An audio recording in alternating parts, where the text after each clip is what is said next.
कर्म में विश्वास रखते हैं और वो कर्म करके दिखाते हैं। बदमाशों के नाम तो हमें याद नहीं है, लेकिन सब एक एक करके उन्होंने ख़त्म किया या जेल में डाला या सब उन्होंने अपना कर्म तो किया ही है। लोग अब सोचते हैं कि हाँ मुझे भी देखने वाला कोई है, मेरी भी सुरक्षा करने वाला कोई है। जनता जो होती है ना, वो एक तरह से भेड़ होती है, तो सच्चा हीरा वो पहचान पाएंगे कि हम नहीं बता सकते। मुफ्त का सामान कुछ नहीं होता ही नहीं है। तो अजगर भी शिकार करने के लिए बिल से निकल के तब कुछ को पकड़ता है। मैम आपका नाम क्या है? डॉक्टर मिसेस शरण भट्टाचार्य। मैम, बाबा योगी आदित्यनाथ के आने के बाद क्या बदला है यूपी में? यूपी में बहुत कुछ बदला है और भय बिनु हो ही न प्रीति बोला है तुलसीदास जी ने।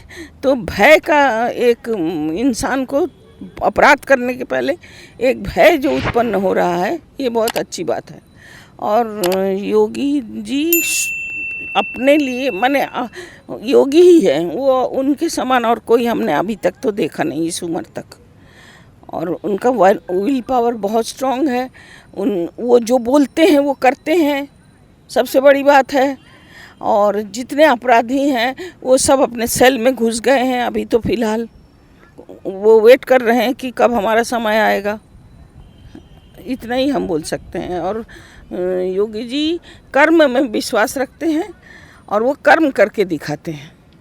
लोगों को, साधारण लोगों को सुरक्षा देते हैं। तो आपके हिसाब से नोएडा में आपने क्या बदलाव देखा? जैसे पहले मुख्यमंत्री नोएडा आने में डरते थे, बाबा जो है डरते नहीं। नोएडा में नए आए हैं, हम कानपुर के हैं। जी जी। तो इसलिए हम नोएडा में तो नए आए हैं। कानपुर में क्या बदलाव आया? कानपुर में बहुत बदलाव आया है, बहुत बदलाव आया है। उन सब बदमाशों के नाम तो हमें याद नहीं है, लेकिन सब एक एक करके उन्होंने ख़त्म किया या जेल में डाला या सब उन्होंने अपना कर्म तो किया ही है। कानपुर कभी इंडिया का मैनचेस्टर हुआ करता था। तो अभी क्या स्थिति है? कुछ बदलाव आया है? मिल तो बंद है, लेकिन कुछ मिले मन कुछ जगह खुली हैं। और धीरे धीरे जहाँ पर मेट्रो हो गया है वहाँ पर तो बहुत ही सुंदर सा विकास हुआ है। विकास हो रहा है, उसमें कोई शक नहीं, विकास हो रहा है। अब नौकरी चाकरी के बारे में उतना हम तो नहीं जानते हैं कितना क्या हुआ है, लेकिन विकास तो है। और सबसे बड़ी बात है, देखो जो साधारण जनता है उसको थोड़ा स्वस्ति का सांस लेने का उपाय होना चाहिए, वो उन्होंने कर दिया है। लोग अब सोचते हैं कि हाँ मुझे भी देखने वाला कोई है, मेरी भी सुरक्षा करने वाला कोई है। मतलब आप कह रहे हैं कानून व्यवस्था सबसे बेहतर करी है उन्होंने? बेहतर करी है। और जो क्राइम करने वाले लोग हैं, जो अपराधी हैं, उनके मन में थोड़ा भय भी उत्पन्न हुआ है। वुमेन सेफ्टी की अगर हम बात करें, वुमेन सेफ्टी और बच्चियों को जो छेड़ने के बहुत सारे सेल खुले हैं और फ़ोन नंबर हैं सब, तो पुलिस तुरंत पहुंच जाती है। इतना तो है कानपुर में योगी जी के आने के बाद, इतना तो है। और होना चाहिए, लेकिन है, इतना तो है।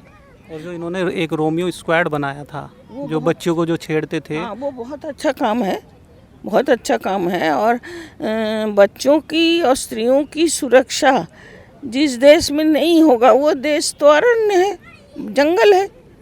उस जंगल को उन्होंने ठीक करने की कोशिश की है। बता तो नहीं, वो कर्म पर विश्वास करते हैं, वो करते हैं, वो सोचते हैं, करते हैं। और क्योंकि वो एक योगी हैं, योगी ही कहेंगे, योगी उसे ही कहते हैं जो समस्त कुछ को में के बीच में रहते हुए भी अपने को असंपृक्त रखे। तो उनके पास भोग नामक कोई चीज़ नहीं है, इसलिए वो सबके हित में काम करते हैं। आपको लगता है मुख्यमंत्री जी कभी प्रधानमंत्री बन पाएंगे? बाबा मतलब प्रधानमंत्री बन सकते हैं कभी? ये हम पॉलिटिकल व्यक्ति बिल्कुल नहीं है और ये हम नहीं कह सकते हैं, क्योंकि जनता जो होती है ना, वो एक तरह से भेड़ होती है।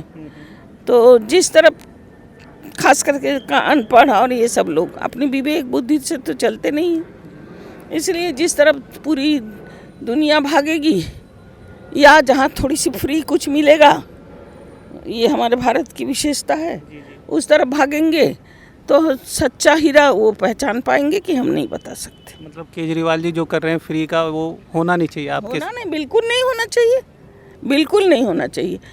अगर हमको फ्री सब मिले तो हम हाथ पैर क्यों हिलाएं? और दूसरी बात, फ्री कुछ होता नहीं है, हमारे ही पैसे से, अब किसी और भाई के पैसे से किसी और भाई के जेब में दिया जा रहा है। हम लोग इनकम टैक्स देते हैं, ये करते हैं, उन सभी से तो वहाँ पर जा रहा है। लोगों को बेवकूफ़ बना के रखा है। असल में पढ़ाई लिखाई बहुत ज़्यादा ज़रूरी है। अगर पढ़ा लिखा व्यक्ति नहीं होगा तो दो आंखें रहते हुए भी वो आजीवन अंधा है। मुफ्त का सामान कुछ नहीं होता, होता ही नहीं है। व्यक्ति हाथ पैर नहीं चलाएगा तो कुछ नहीं।